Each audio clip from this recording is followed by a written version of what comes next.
A couple days a week, sort of depending on how much activity I have. We're coming to you live to talk to you about entrepreneurs that are out there that have just regular people finding opportunities or opportunities that have come to them and figuring out how to act on them and letting them share their stories with you guys about how, everybody who does this goes through struggles. They go through successes. They go through these peaks and valleys. They also go through I'm not sure I should keep doing this, or maybe I shouldn't even start this. And so I love sharing these stories with you. And today I have the distinct pleasure of introducing you to a amazing lady that I got to meet, I don't even know, several years ago. Hmm. And she just, every time we're in the same room, she so enriches everyone around her. And I can't wait to share her story with you. So today I have on Marla Ballard. Marla, thank you so much for your time today. Oh, thank you for having me, and thank you for that beautiful introduction.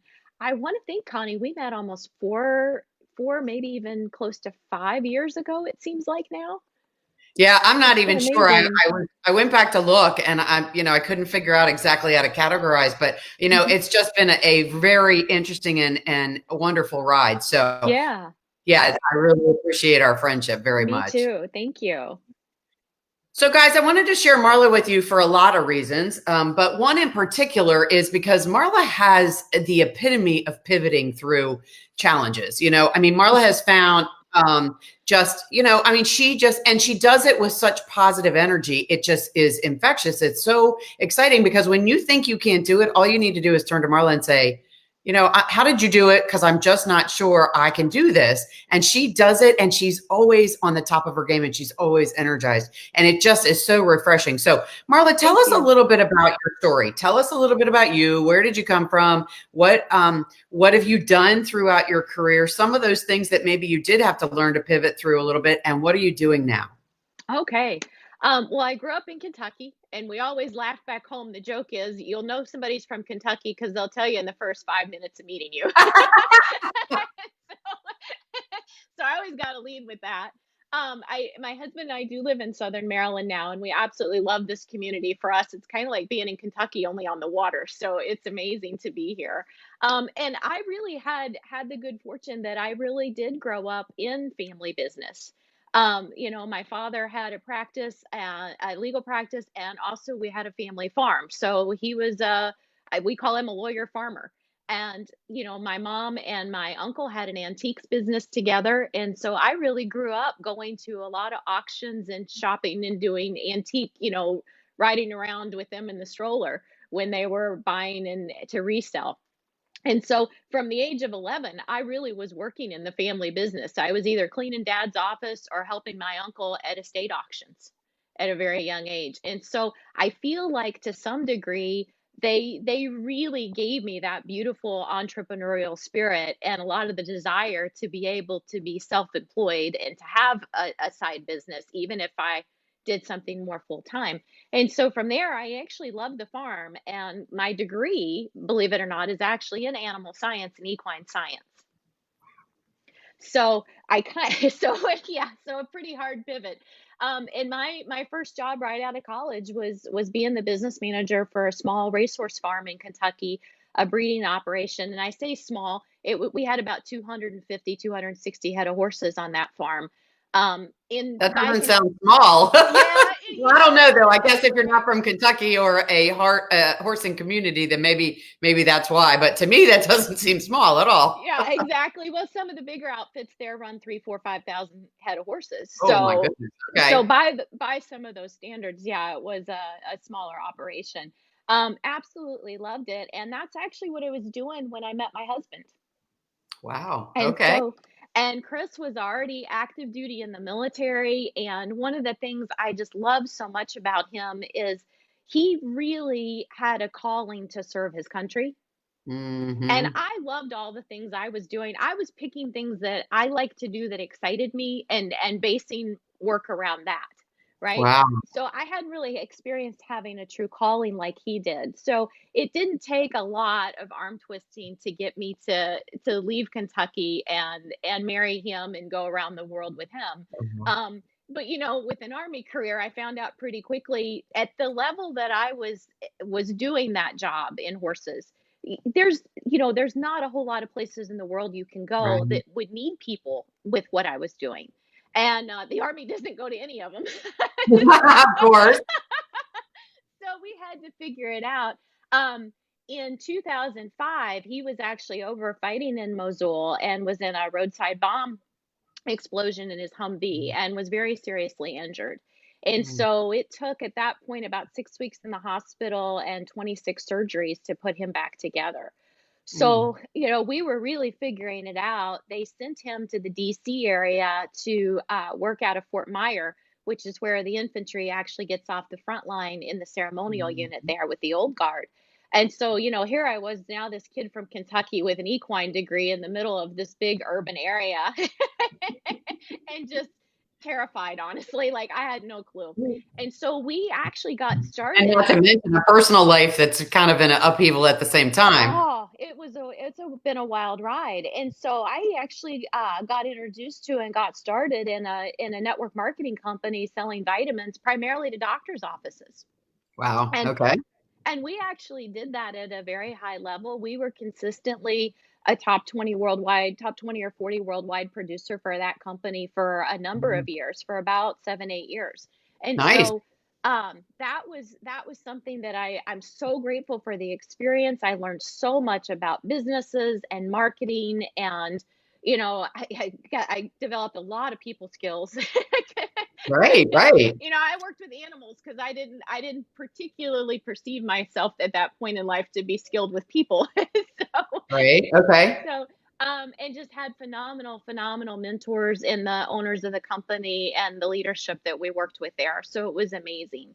And in that journey, I often was privileged to be featured as a worldwide person, helping to train and develop throughout the company as well Gotcha. as our team. And then I met some really great business people in Northern Virginia, and we launched a networking group together that we Wow. chartered. And This so lady that is not a people person, guys. yeah. And so that group, I'm very proud to say I was a part of that group for 10 years from the time that we founded it. That group is still in existence today, and they are outstanding. They're one of the most outstanding networking groups of people I've ever worked with or been with. They're just phenomenal. They pass a ton of referral business. I think when I was leaving that group at the end of 2016, when we were really starting our business here in Maryland instead of Virginia, um, I we had passed about $9 million in referral business amongst Wow. 35 members in a little over 10 years. So that was a pretty Wow. outstanding thing to be a part of. Um, You don't do so anything on a small scale. This lady does nothing on a small scale. no, but I am very comfortable acknowledging and sharing with anybody that the fact is I'm making this up as I go. Yeah, And of I course. and I believe we all in business we all are. And there's I don't think that there's anything to be embarrassed about saying that and saying, "Hey, Love I that. don't have all the answers. I'm literally figuring things out moment by moment as we go and develop," right? Um Right. and to me that is the essence of what business is it's figuring it out and figuring out when and how to pivot and all those beautiful things. Um so through all of that, I really found that I loved mentoring business people. We helped a number of medical folks make money in their practices because we put in a turnkey program with them. And, then they were calling asking for help with other things. Yeah. Whether it was staffing or guidance on some training and development, that kind of stuff. And so I found that I was just constantly mentoring other business people. It's just because our income was streaming in differently, I was really doing it for free. Right. Okay. And the last few years of that business, uh, I was being asked by a lot of people to go into personal and private consulting. I had a lot of people who were saying, I would really like for you to just come consult with my company and come help Wow. us out and help us with some culture creation or figuring out some new strategies or new ideas. And so at the end of 2017, we really launched this new company, Jump Off Point. Nice. Nice. And And what does jump off point mean? jump off point, well, it's your jumping off point, right? That's generally defined as a starting point or a Yeah. place to create a new impact. And Okay. so, yeah, and so our company is Jump Off Point International. Chris, it's a second business for Chris and I that we're a part of together. So he's behind the scenes, but he's always a part of, the business. Yep. And we just love it. We started it to really be a business consulting and training and development company. Okay. Um, and along with that, in 2015, I had gotten introduced by my own business coach then to an intuitive healing modality called theta healing, where you actually work with theta brainwave to get people into a deep meditative state, and you can work with helping release and recreate a lot of limiting beliefs and programs. And so I got trained in it originally because it had helped me immensely with some of the places where I had limitations, and also Mhm. healing from a lot of the trauma and things that Chris and I had been through. Sure. And so I got trained in it initially thinking it would be a great tool to have in my kit when I was working with other business people. I did not expect for that to be such a huge part of my business, Uh-huh. but I absolutely love it. And so I tend to find that because of the fact that I just love entrepreneurs and business and professional Mhm. people, that tends to be my primary client base. But I have a lot of folks that come to me for uh, some some personal healing and counseling, but also is usually with a business and professional type slant. And so I'm really finding more and more that I'm blending both, Mm, and I'm just loving it. excellent. I'm having a ball. Excellent. Oh my gosh. I already have a full page of notes and we're only like 10 minutes into this. And this is so exciting. I knew this was going to happen with you Thank because you. this lady, I mean, first of all, guys, all right, let's just go back a minute. I mean, anybody who, you came from a farming community where, you didn't have all of these connections with people, Mm-mm. right? And so to fast forward to today, I mean, this lady, if you connect with her, which I really recommend that you do, you will see, I mean, she is constantly speaking, helping people grow their business. I mean, you're constantly touching people in all these different ways, whether in a contract situation or, hey, I just, I need to bounce something off of you. And this is one of those people that, went from working on a farm with horses, which is amazing in itself. I mean, when I was a child, I got bit by a horse because my cousin had them and she didn't tell you really flat, not like this. And of course he went, and I Yeah. was like freaked out ever since. Not now, but I mean, for a long time as a child. But yeah, this is a person who worked with horses and the specialty that takes. I can't even imagine. But then to fast forward into a person that constantly helps other human beings with whatever their needs are. So it's really exciting to hear your story, and not to mention, going through different business aspects for various different reasons that you had to pivot, and the huge human trauma that you guys had to deal with. I mean, and let me say publicly, I mean, a lot of people who know me know my son's in the military as well, and I just can't thank you and Chris enough for what you do. And I Oh, totally thanks. understand. Yeah, and I totally understand and respect the calling, because I'll never Hmm. forget when my son decided to go in the military. He had so many opportunities, and he said, "Well, I'm just going to enlist." And I said, "You're going to what?" Yeah. Well, there's nothing wrong with that, but let's not do it that way if you want to do this. And right now I think there's a series of commercials where kids are trying to talk their parents into letting them go in the military, and I can so relate, because I'm like, I just don't get it. Like, where did this come from? It wasn't anything that was on the register, so I can totally relate. Now we Hmm. have several people that we've connected with that are similar, but that calling is something. And just like all of us deal with callings in our own business and our own lives, that's really impressive. But then take that, then you have the trauma as a wife and a family member, and then you're relocated into a whole new world, and Hmm. you just figured out how to make this work. So let's talk a little bit about your pivoting first, because that change from the horse world into now a military spouse, that's a whole new realm, because now you got to be friends with a bunch of other people, because how do you survive? You're immersed Hmm. in a whole group of people all over the world, and when he goes away, who do you talk to, right? So how much Yeah. people aren't your family? Well, I have to honestly give my mother credit for that one, right? Oh, nice. And I do laugh. The older we get, the smarter our parents are.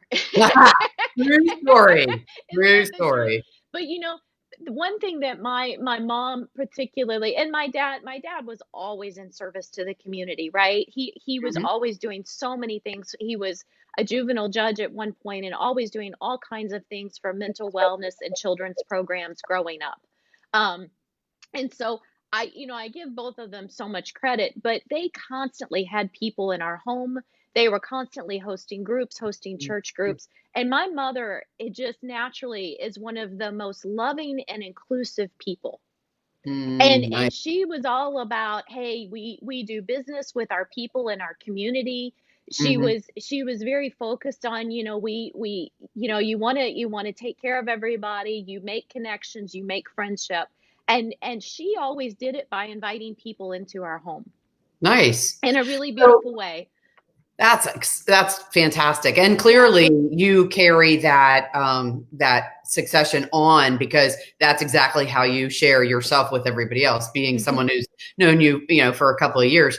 So I want to go back a little bit. When I talked about taking notes, I looked down because I clearly have all these notes that I took, and Yeah. I'm just so many good nuggets. But I wanted to start because part of the reason for the series is to share stories so others can see this happens to all of us, right? And Yes. so I wanted to share with you first about, or go back to you bringing up your entrepreneurial family, because I think there's two sides to that. So, Hmm. like in my family, my mom was entrepreneurial as well, but not early in her life. I mean, early in her life, she was a single mom, making sure we had food on the table, and, Hmm. taking care of things and working three jobs and feeding the two of us and those kinds of things.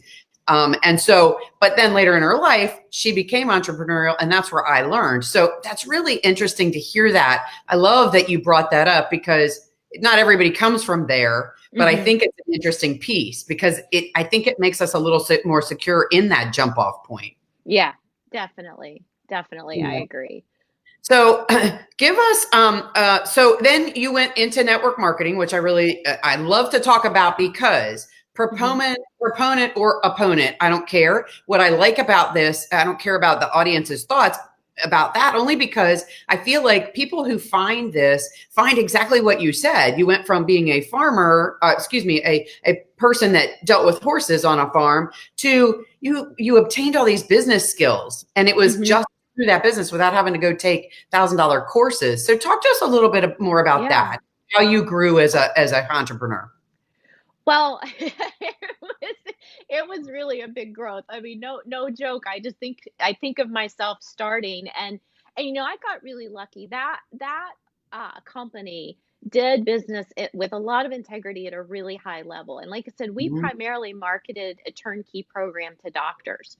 So a little different than a lot of companies now. mhm, At the time that we joined that company, our typical starting packages were 520 and $40,000 mhm, because we would go in a big way and put in a huge number of products with people. So you don't see those kind of mhm, numbers now as much. So we just did an enormous amount of volume. And I did have doctors' offices that could turn 20, $30,000 in vitamins in a mhm. month, because in a primary care practice where they're seeing 40 patients a day, it's just, Sure. staggering. Um, and and so I really had to learn a lot. But I remember when I heard about it in the Washington Post. Actually, I was scanning newspaper ads for job opportunities, Uh-huh. and I went, and they actually had an office in Tyson's Corner, which we were a part of. Mhm. So I Wow. actually went and met those folks there, and I absolutely really loved it. Nutritional products was actually easy for me because anytime that you're working with large animals, horses in particular, was so nutritional and physiology based. So I had Interesting. a Okay. huge background in nutrition because what we were doing with horses in the 90s um, is all now mainstream nutritional guidance for people, Wow. Isn't right? it So funny how those things ebb and flow, and how things have changed as we learn more as yes. human beings? Yeah, so it's pretty amazing. So, everybody takes glucosamine and chondroitin and knows about that for their joints. Well, the first product that came out for that was actually an equine product.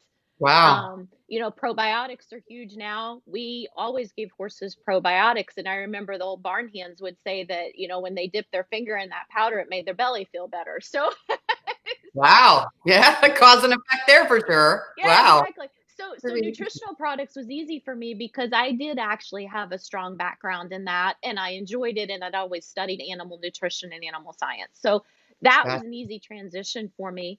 I really did love working with doctors, and again on that one, I'll credit some parental guidance there too. My father was a communications teacher as well, and so he was fantastic at really working with my brother and I to teach us how to be outspoken and how to present ourselves. And so while I had to learn a lot of finesse in my people skills, I was never intimidated to go approach people or talk to people. I Nice. mean, any more than a normal new Sure, of business and course, salesperson, right? That's always of scary course. when you're starting. Right, And right, asking for sales is scary and can be very challenging when you're starting out. I mean, we've all been through that, right?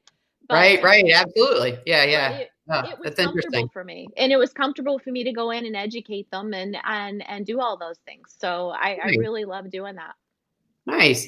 One of the things I like about that concept is the learning and the training, hands-on kind of thing. And then you talked about making things, doing things as you go along and not having to know exactly all the pieces. Sometimes I can be one of those people that I got to get all the blocks in the right holes first and then go, all right, Mhm. now I'm ready. And I learned as an entrepreneur that that's absolutely the wrong way to go about it. Get a few of your blocks straight so you feel comfortable, but start Mhm. moving because the longer you wait to move, the farther away the opportunity gets from you, right? That's it, exactly. And fortunately, a lot of businesses, the nice thing about that type of business or a franchise or a lot of real estate companies, they already have training built in and they Uh, already have a formula that you just have to follow. yeah, yeah. So And good starting point for a lot of people. absolutely, it really is a great starting point to learn and understand business and how to market and how to present and how to train and how to develop people and to develop people skills.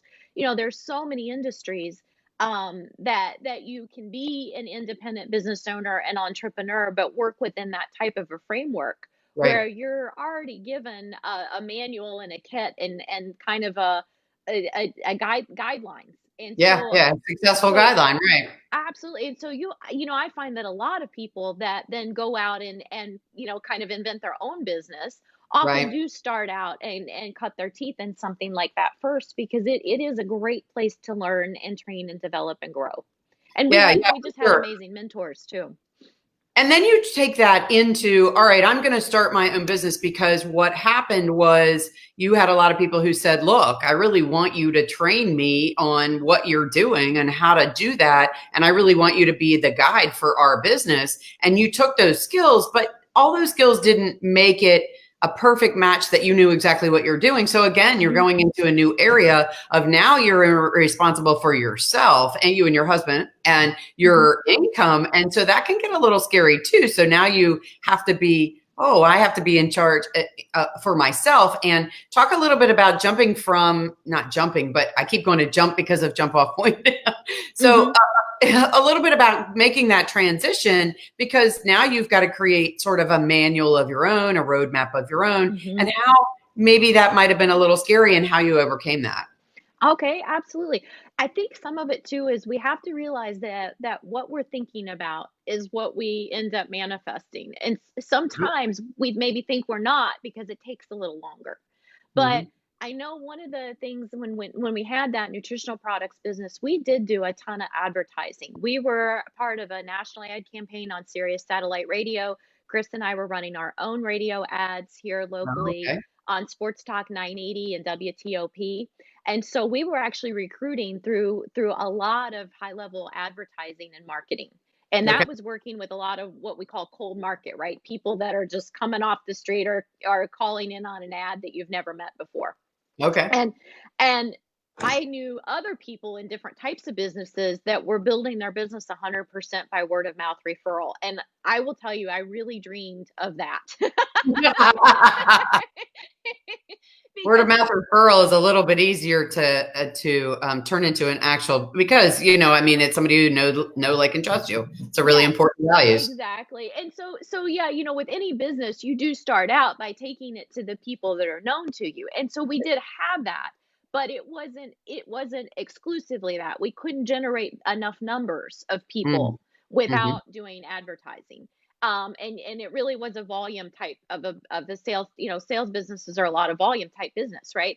And so I really was always dreaming of what it would be like to have a business that was 100% word of mouth referral. And so I know that through that in my mind, I was already creating um, Okay. a lot of what is here now. It just took a little Gotcha. time to manifest, right? And Okay.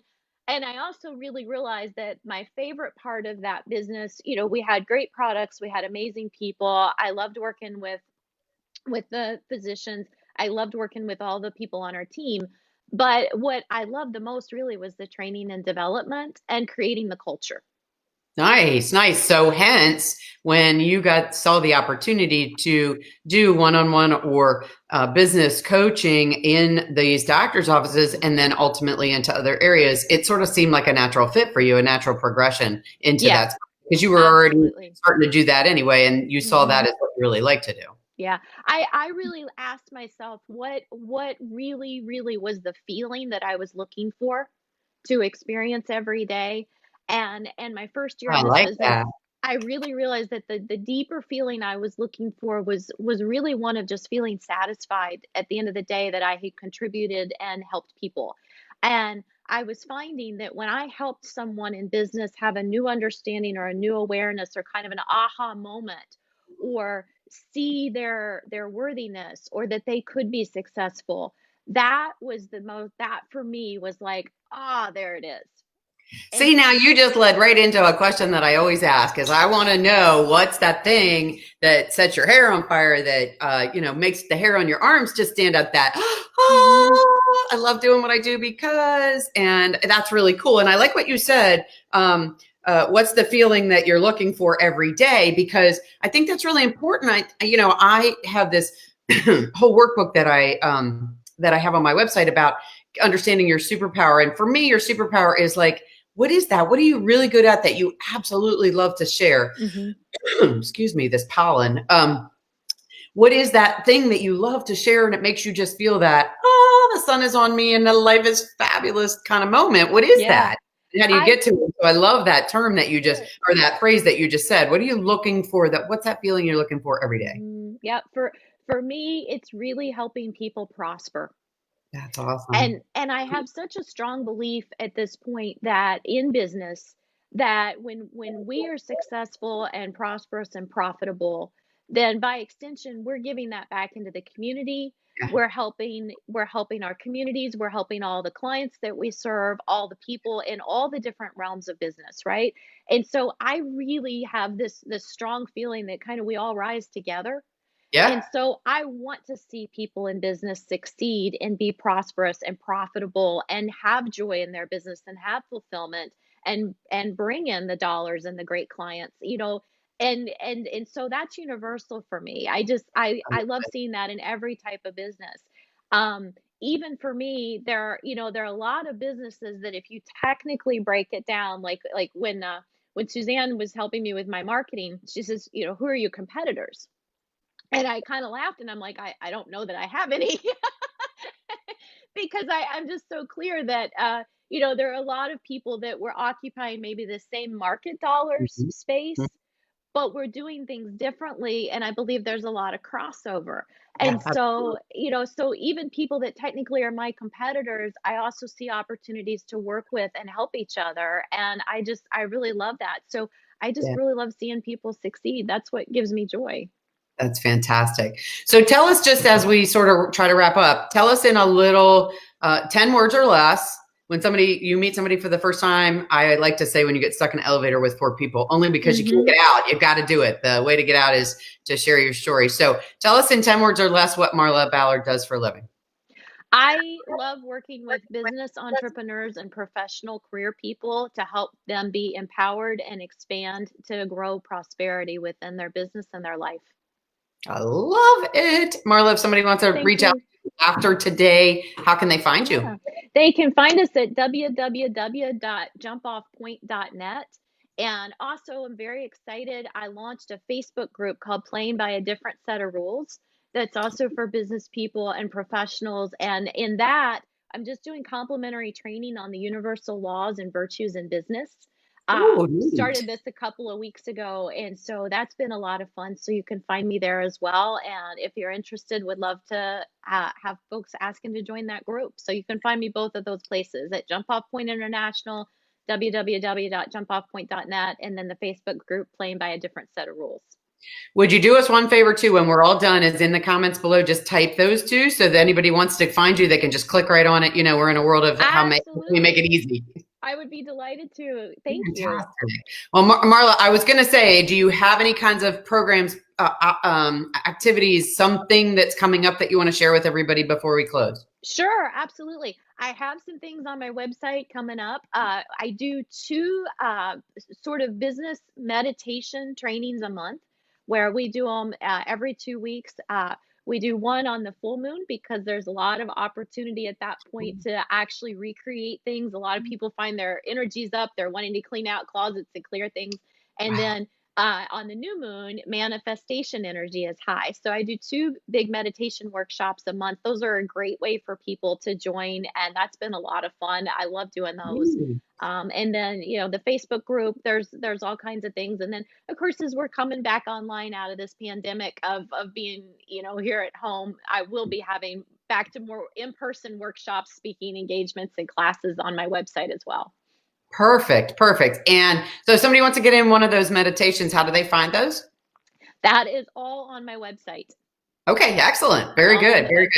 Marla, I just can't thank you enough. I mean, I know you as a human being, and I'm just thrilled to be able to have you on my series because I think you just have so much energy and so many things to share. And I thank you so very much for both our friendship, our colleague relationship, and for being on our series. Thank you so much for your time today. Thank you. I feel the same about you, Connie. I'm a huge fan and admirer of all you've accomplished. So thanks for having me. I really appreciate it. Fantastic. I just want to shout out to a few people that have reached out to us while we've been on. Helen, how are you today? Jim, thank you for being on. Stephanie, hi, how are you? Anne-Marie, thank you so much. And Jim, again, it's always good to see you. You guys have a fantastic rest of your day. Look forward to another interview tomorrow with another superpower lady who has just put her hands in all different kinds of things and huge success. Darlene Breck is on tomorrow midday. So again, Marla, thanks for your time, and I'll talk to you again soon. All right. Thank you guys for tuning in. I'll talk to you soon. Bye-bye. Okay, bye-bye.